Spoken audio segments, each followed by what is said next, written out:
Nous sommes de retour à Kitzbühel où se déroule ce week-end une bien belle fête du triathlon.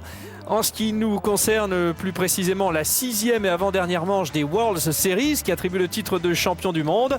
Et puis pour tous ces passionnés, Laurent Chopin, les fameuses courses qu'on appelle les Edge Group, tout le monde peut s'essayer au triathlon. Tout le monde peut participer. Alors là, c'était un petit triathlon que vous pouvez faire dans votre salon avec une piscine à contre-courant, un home trainer et un tapis roulant. Mais on l'a vu tout à l'heure, Alberto Tomba qui remettait des médailles aux jeunes. C'est ce qu'on appelle en France les triathlons à venir, avec des distances tout à fait adaptées aux catégories d'âge et où les plus jeunes peuvent s'essayer. Les voilà. Et puis les Edge Group dont vous parlez, les catégories d'âge qui vont de 4 ans, dans des périodes de 4 ans, 20, 24, 25, 29, etc. et dans lesquelles vous pouvez avoir votre classement comparé aux autres triathlètes qui ont votre âge. Alors, rendez-vous compte, ils étaient 1000 à participer à ces différentes petites courses organisées, alors que la population de Kitzbühel est évaluée à 9000 habitants. C'est quand même une bonne partie de la population. Alors bien sûr, beaucoup de visiteurs autrichiens sont venus. Mais là, ça finit bien. Oui, quel finish! Un petit sprint. Quel finish! Et voilà, on peut déjà avoir l'esprit de compétition dès le plus jeune âge. C'est à ça qu'on reconnaît les futurs champions éventuels. Et en plus, il y avait des médailles pour tout le monde. Alors, la star de la Formule 1 est venue aussi, Nico Rosberg, l'Allemand, qui est venu découvrir également, pas découvrir, mais peut-être se découvrir, voir où il en est par rapport à cette discipline du triathlon. Alors, il a participé à cette catégorie d'âge, lui qui est âgé de 25 ans, et il a terminé en 2 heures, 7 minutes et demie, 7 minutes et 30 secondes. Mal. Voilà, ce qui est pas mal pour Nico Rosberg. En Formule 1, évidemment, de toute façon, il n'y a pas de secret. Quand on fait un sport à un haut niveau, on est obligé de s'entretenir. Et évidemment, le triathlon vous permet de travailler infiniment de choses. Attention, on ne se relève pas. On va l'écouter, en tout cas, donc Nico Rosberg, sur sa prestation. Je pense que c'est une très belle expérience. Le parcours est agréable et je suis très content de mon temps. Je ne pensais pas pouvoir faire un temps pareil. C'est vraiment super cool. J'ai pu beaucoup souffrir et c'est pour ça que c'était très marrant à la fin de la course à pied. Mais j'ai poussé sur les 5 derniers kilomètres. Je crois que mon corps n'avait plus de sucre. Je l'ai fait avec ma tête et c'était juste un peu horrible. Allez, place aux dames. Vous avez aperçu la nouvelle coiffure d'Andrea. Andrea Hewitt, la néo-zélandaise, effectivement, qu'on a aperçue. Et on va rentrer dans le vif du sujet avec évidemment la numéro 1 actuellement, Emma Moffat. Elle est en tête du classement. Elle avait gagné Kitzbühel la saison dernière. Elle vient de se classer 2e à Hambourg. Emma Moffat, 3e des derniers Jeux Olympiques, une fille particulièrement jolie et particulièrement talentueuse, talonnée de près par Nicolas Spirig, la Suissesse. Elles ne sont pas très loin au classement. Attention, il y a l'histoire des 4 manches à faire. Pour l'instant, elle n'a pas fait ces 4 courses, Nicolas Spirig, donc le classement est un petit peu adapté en fonction de cette donnée. La voici donc Andrea Hewitt, la néo-zélandaise, 38 points seulement derrière Emma Moffat. C'est le continent Océanie une nouvelle fois qui domine, une Australienne devant une Néo-Zélandaise finalement. Allez, elle pourra aujourd'hui être leader. Lisa Norden, la Suédoise, qui le mois dernier a remporté donc la manche de Hambourg, mais elle s'est complètement effondrée ensuite à Londres sur l'avant-dernière manche. 26e, oui, effectivement. Alors, ce qui est intéressant pour elle, c'est qu'elle est très performante en cyclisme et que la partie cyclisme, on a pu le constater ici, sera très importante. Hélène Jenkins porte le numéro 5. Elle s'est classée 3e à Madrid et Londres et donc est 6e au classement de ces championnats du monde. Et voici la petite merveille, Paula Findlay, la Canadienne, victorieuse pour sa première course à Londres. 21 ans seulement, elle est arrivée. Première World Series, elle s'est imposée. Elle fait peur à tout le monde. Paula Findlay, la Canadienne, peut-être la grande vedette de demain, comme l'était Vanessa Fernandez, la Portugaise, qui avait débuté très jeune aussi. Ça a été un petit peu envahissant, mais vraiment sympa, avec beaucoup de choses médiatiques auxquelles je ne suis pas vraiment habitué. Puis ensuite, j'ai pu rentrer chez moi à Edmonton pendant 5 jours et voir ma famille et mes amis. Et puis, je suis passé à la radio, à la télé pour des interviews. C'était vraiment sympa. Et oui, comme vous êtes passé à la télévision, Laurent Chopin, le classement Emma Moffat qui ne compte donc que 38 points là, ici, sur Andrea Hewitt. Attention au positionnement en fonction des nombres de manches parcourues. Jessica Harrison et Micha Réron, grand espoir aussi côté français, sont là pour le classement. Et Amy est dans la course. Amy Charéron qui portera d'ailleurs le numéro 12, hein, Laurent.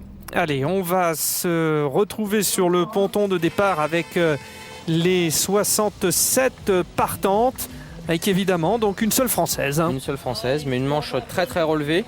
Vous avez cité les premières du classement, mais Emma Snowsill est là, Annabelle Luxford qui revient aussi. Il y a vraiment beaucoup de monde.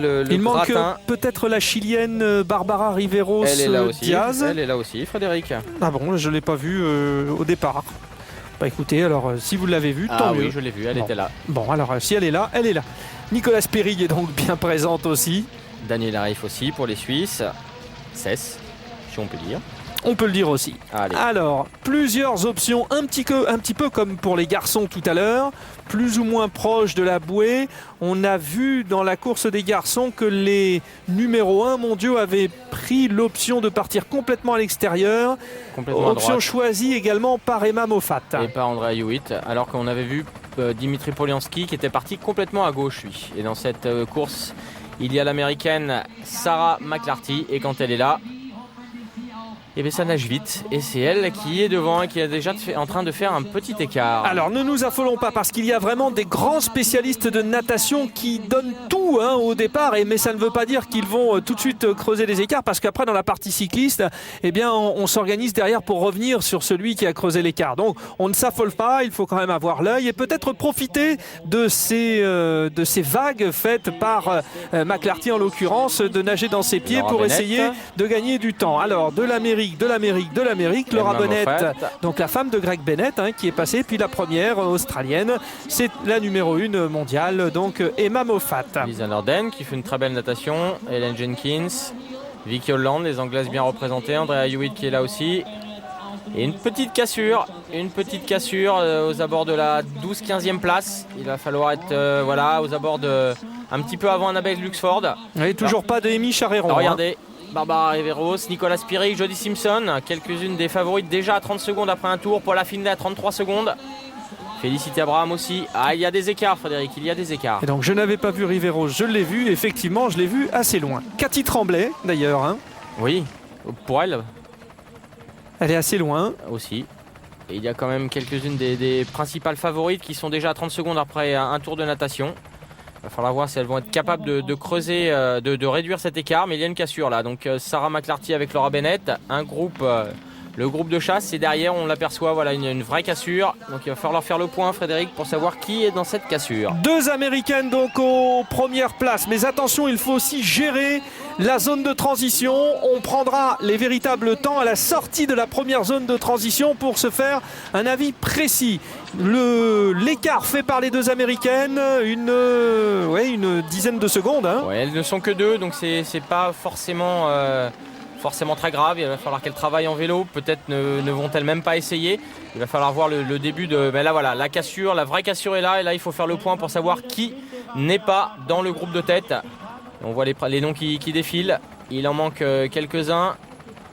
Paula Findlay est revenue, elle a réussi à combler un petit écart, mais je n'ai pas vu Riveros, décidément elle va nous échapper. Oui, elle va nous échapper toute la journée. Voilà, elles sont 23. Et Amy Charéron n'est toujours pas là. Voilà, 44 secondes. Donc là maintenant, là il y a une cassure. À partir de la 24e place, ça va être très difficile. Il va falloir s'organiser, constituer un groupe solide derrière, parce que sinon on ne reviendra pas. Et Cathy Tremblay toujours, qui est derrière. Pourtant l'eau n'est pas froide. Jury idée, elle n'en manquait pas et pourtant elle est derrière. Nicolas Périg, Emma Snowsill, voilà des grandes favorites qui sont derrière. Ah, il y a du beau monde derrière, il va falloir qu'elle s'organise tout de suite. Ouais, Ricard Alice qui aurait même pu faire une contrepétrie sur son nom aujourd'hui parce qu'elle risque beaucoup effectivement. Elle risque beaucoup, les écarts sont importants. Et là maintenant, il va falloir, déjà, se poser la question des 2 Américaines. Qu'est-ce qu'on fait? Est-ce qu'on les laisse bagnoder comme ça devant? Dans les pâturages? Ça, c'est la première question. Et deuxièmement, comment ça s'organise sur chacun des groupes? Le premier groupe, le deuxième groupe, est-ce que tout le monde travaille? Quel bon résumé, Frédéric. Oui, c'est exactement ça. Attention à ce parcours cycliste, Laurent. Et c'est toute la problématique que vous avez résumée de façon éloquente à votre habitude. Et le danger pour le groupe dans lequel se retrouvent Emma Snowsill, Ribeiro, c'est tout ça, c'est que voilà, Le groupe d'Emma Moffat roule tout de suite pour rentrer sur Laura Bennett et Sarah McClarty. Il ne faut pas les laisser partir. Et donc en roulant, ils vont rehausser le niveau tout de suite, ce qui va creuser encore un petit peu plus l'écart. Si le groupe de Snowsill, on va l'appeler comme ça, ne s'organise pas tout de suite. Et ça veut dire que pendant les 2 premiers tours, il va être très très difficile de reprendre du temps sur la tête de course. 2 abandons à noter et on le sentait, elle n'était pas bien. Amy Charéron qui arrête, qui abandonne. Erin Densham également ne poursuit pas la course. C'est un peu embêtant. Et Emma Snowsill non plus, Frédéric. Et Emma Snowsill non plus. Alors c'est un peu embêtant, Laurent, là pour le classement des Françaises dans ces World Series, parce que Jessica Harrison et Carole Péon ne sont pas venues, et Amy Charéron faisant chou blanc aujourd'hui. Les Françaises risquent d'avoir des soucis. Bon, alors après, évidemment, c'est bien d'être présent dans les World Series, mais il y a plein d'autres choses à faire. Mais on aurait aimé, suggestion sur l'ensemble de la saison. Voilà, c'est ça. Regardez au ralenti, donc la belle Emma Moffat, l'Australienne, qui met son casque sans s'affoler évidemment. Ces zones de transition, il faut aussi faire le vide dans sa tête. Faut s'y préparer, c'est un vrai travail. C'est un travail à la fois dans la répétition des gestes. Il faut que les gestes soient très très précis. Et surtout un travail mental pour ne pas s'énerver, pas perdre ni de temps ni d'influx. Donc c'est toute la problématique de ce triathlon courte distance olympique. Alors Nicolas Spirig. Elle est obligée de travailler, elle est dans le groupe de chasse. Avec Anastasia Polianskaya, la russe. Vous savez, quand Spirig est là, il ne va pas y avoir grand monde qui va la relayer. Elle est costaud en vélo. Et on a vu Barbara Riveros, la chilienne. Elle est là. Elle est là. Ça vous laisse sans voix, Frédéric. L'Autriche et ses paysages. Allez, on avance dans ce résumé. 55 km/h dans cette descente. Ce qui prouve qu'on peut peut-être aller un petit peu plus vite. Il y a peut-être des risques à prendre. Ça peut permettre à des filles qui n'ont plus rien à perdre de prendre un maximum de risques pour revenir.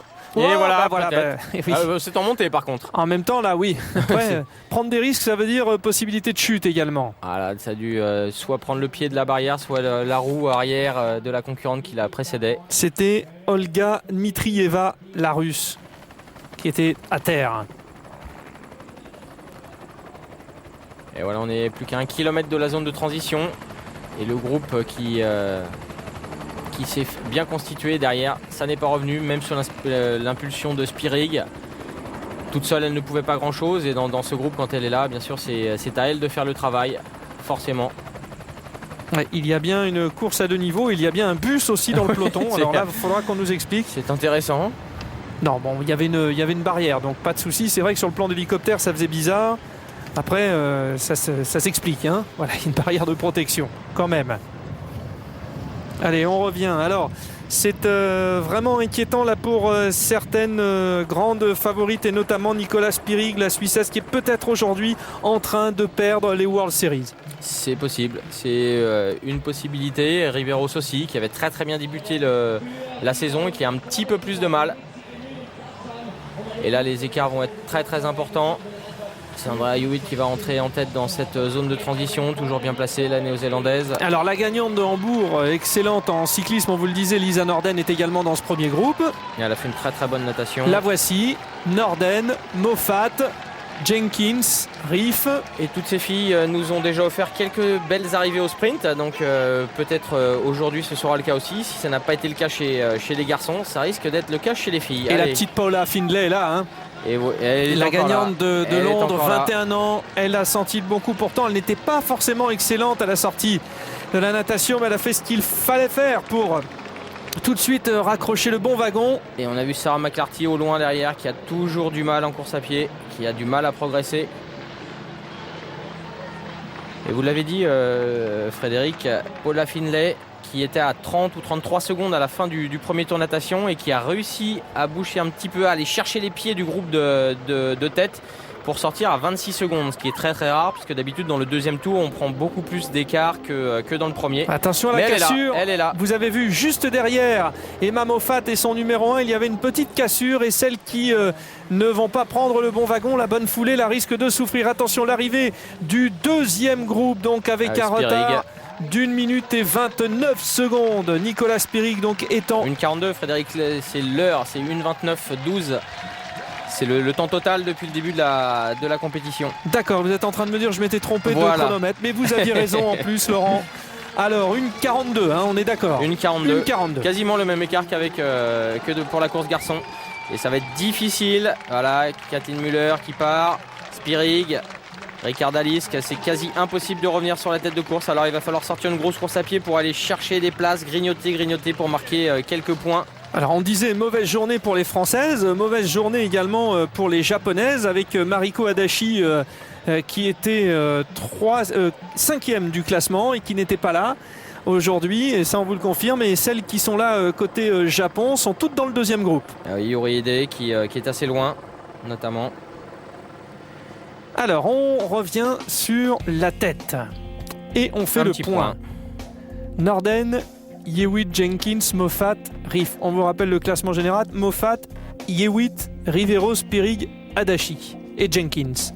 Ce qui veut dire que Jenkins va faire peut-être une belle opération. Peut faire une belle opération effectivement. Puisque sur les 6 premières, 3 sont devant et 3 sont soit derrière soit absentes. Et Finlay qui commence Finlay, oui. à mettre le nez à la fenêtre avec Jenkins, Moffat, Lisa Norden, Andrea Hewitt. Toutes les 5 ont commencé à prendre un petit peu d'écart.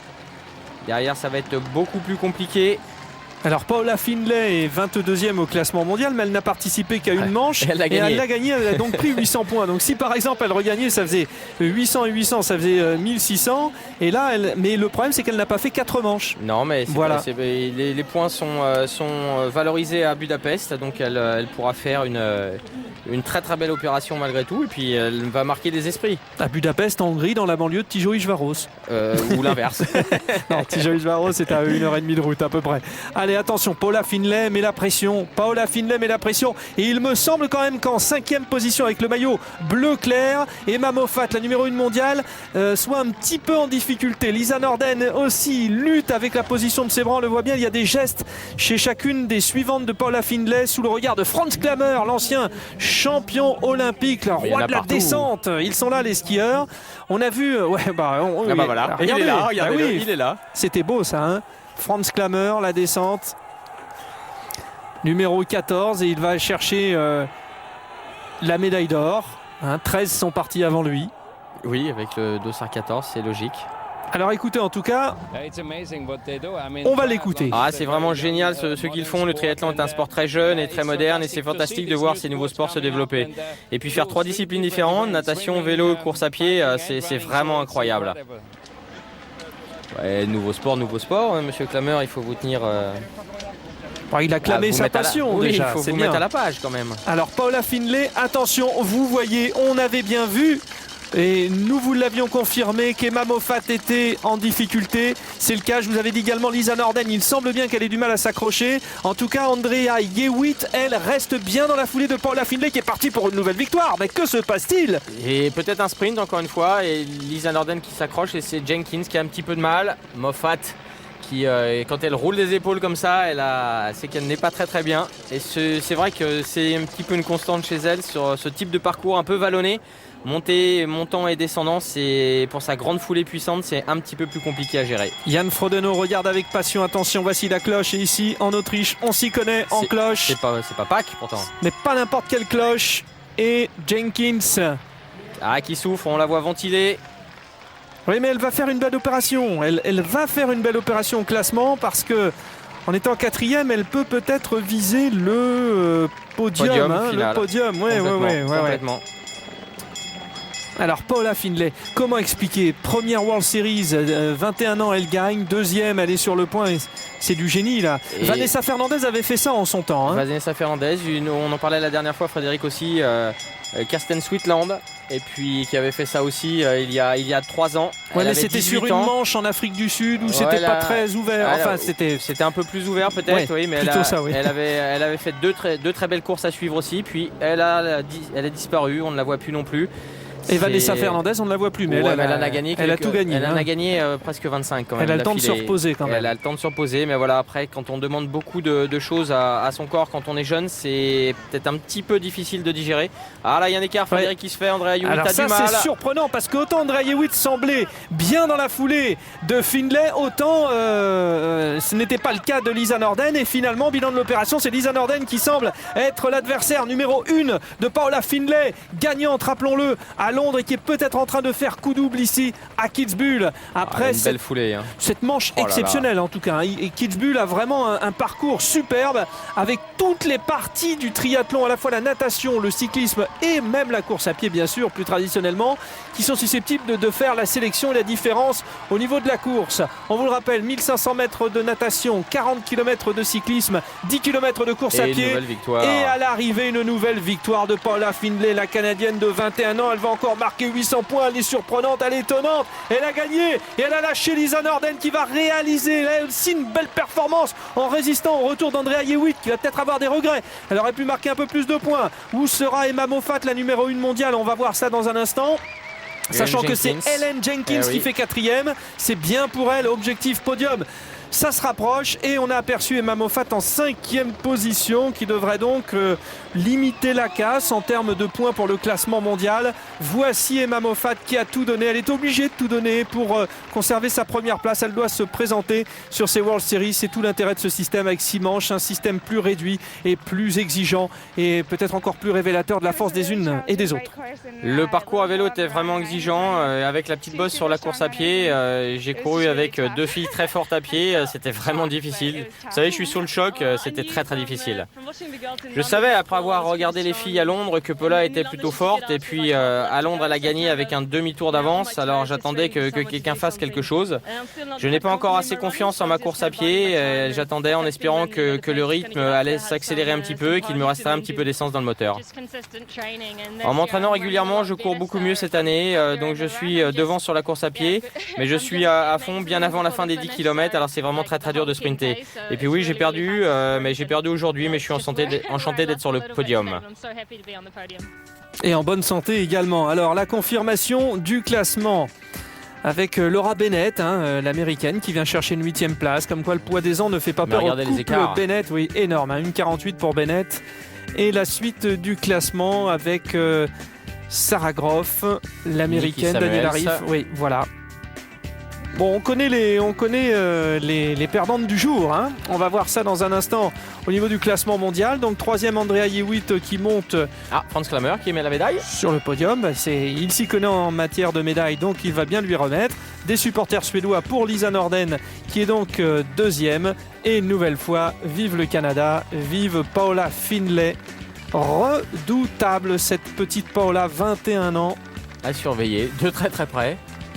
Maintenant, il va falloir faire de gros écarts en natation. On voit qu'elle a un tout petit déficit. Alors, le classement. Ellen Jenkins remonte à la 4e place. Nicolas Péric descend à la 5e. Barbara Riveros, du coup, elle descend à la 6e. Ça valait le coup aujourd'hui de marquer des points. Jessica Harrison s'accroche toujours alors qu'Amy Charéron est sortie de ce top 16, de ce fameux petit double synthé qui nous permet de voir les meilleurs. C'est dommage. Et donc, encore un petit globe en attendant la finale à Budapest. Donc, en fin du mois avec Emma Moffat toujours en leader. Merci Laurent Chopin. Merci Frédéric et bye bye. Merci à tous et comme le veut la tradition, on arrose à chaque fois le podium. On a la confirmation qu'une grande star est née, c'est Paula Findlay. Merci, au revoir.